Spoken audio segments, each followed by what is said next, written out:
Ya, Assalamualaikum warahmatullahi wabarakatuh. Kali ini saya akan mempresentasikan makalah saya yang berjudul Penerapan Kesehatan dan Keselamatan Kerja atau K3 di LIF. Ya, ini perkenalkan, saya Antining Tias dari NRP 2120-6012, kelas 3 d 4 LKA. Oke, yang pertama kita ke pendahuluan dulu. Kita akan membahas latar belakang, tujuan dan manfaat, dan batasan masalah. Nah, yang pertama latar belakang. Nah, kenapa kita membahas mengenai ketiga di lift?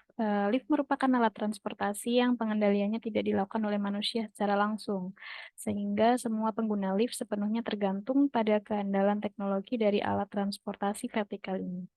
Nah, untuk menunjang keselamatan bagi penggunanya, perencanaan pembuatan lift harus dilakukan oleh orang yang terkait sesuai dengan peraturan perundang-undangan. Sebelum digunakan, perlu dilakukan pemeriksaan dan diuji terlebih dahulu sesuai dengan standar uji yang telah ditentukan. Oke, next. Nah, berikut adalah tujuan dan manfaat. Untuk tujuannya yaitu untuk mengetahui pengertian dan jenis elevator atau lift. Yang kedua adalah untuk mengetahui fasilitas elevator atau lift. Yang ketiga adalah untuk mengetahui persyaratan elevator atau lift di rumah sakit. Dan yang keempat untuk mengetahui kondisi elevator atau lift di Rumah Sakit Dr. Muwardi Surakarta. Kali ini saya mengambil sampel yaitu lift di Rumah Sakit Dr. Muwardi Surakarta. Lalu kemudian untuk manfaatnya yang pertama yaitu kita dapat menambah wawasan dan pengetahuan mahasiswa tentang lift dan komponennya. Yang kedua yaitu dapat menambah pengetahuan tentang persyaratan lift di rumah sakit. Dan yang ketiga yaitu dapat mengetahui secara detail kondisi lift pada suatu rumah sakit. Oke, kita masuk ke pembahasan yang kedua yaitu konsep dasar, data pendukung, analisa, dan pembahasan. Nah, untuk konsep dasarnya ini saya mengacu pada peraturan yang mengatur tentang lift di rumah sakit, yaitu Peraturan Menteri Kesehatan Republik Indonesia Nomor 24 Tahun 2016 tentang persyaratan teknis bangunan dan prasarana rumah sakit. Nah, untuk data pendukungnya, yaitu kondisi lift atau elevator di Rumah Sakit Dr. Muwardi adalah yang pertama, lobi Rumah Sakit Muwardi sudah cukup nyaman untuk sirkulasi. Yang kedua yaitu ukuran bersih ruang lift adalah 140 cm kali 210 cm. Nah, ruangan lift ini tidak memungkinkan untuk memutar kursi roda dengan baik.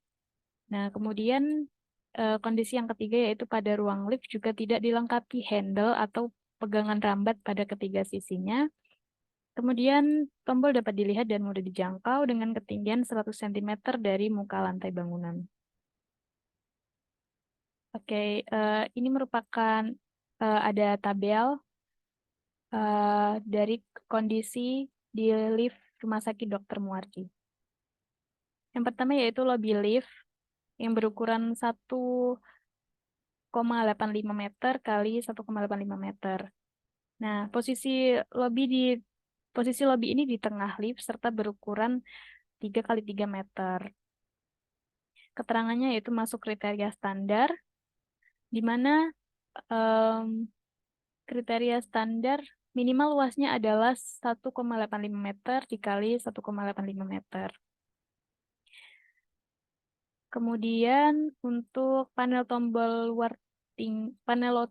luar tingginya itu eh, di Rumah Sakit Dr. Muwardi adalah 100 cm, yang mana termasuk kriteria standar karena parameter standarnya yaitu panel tombol luar tingginya berkisar antara 90 sampai 120 cm. Nah, kemudian eh, di rumah sakit di lift di Rumah Sakit Dr. Muwardi di Surakarta ini tidak ada pegangan pada ketiga sisi lift. Nah, ini termasuk kurang memenuhi kriteria standar karena kriteria standarnya itu ada pegangan liftnya atau ada handle-nya. Selanjutnya yaitu ukuran bersih ruang lift adalah 2,10 meter kali 3 meter. Nah, ini sudah termasuk kriteria standar, yang mana kriteria standarnya yaitu ukuran ruang lift itu antara 1,50 sampai 2,30 meter. Nah, kemudian yang terakhir ini luas pintu lift berukuran 1,4 meter. Itu termasuk kriteria standar karena em, standar luas pintu lift yaitu selebar 1,2 meter. Oke, kita lanjut yang terakhir yaitu penutup berisi kesimpulan dan saran.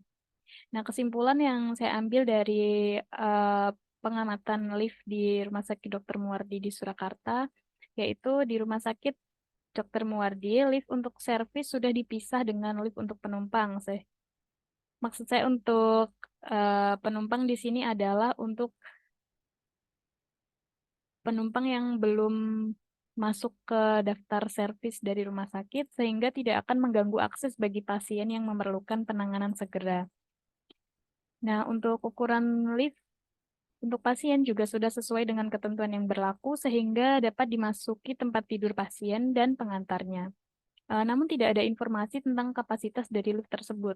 Lift pasien belum diberi tanda atau informasi agar pengunjung mengerti bahwa lift tersebut hanya diperuntukkan untuk pasien. Nah, kemudian di dekat lift telah dipasang apar dan petunjuk penggunaan lift, serta beberapa peringatan keselamatan seperti larangan untuk menggunakan lift ketika terjadi kebakaran.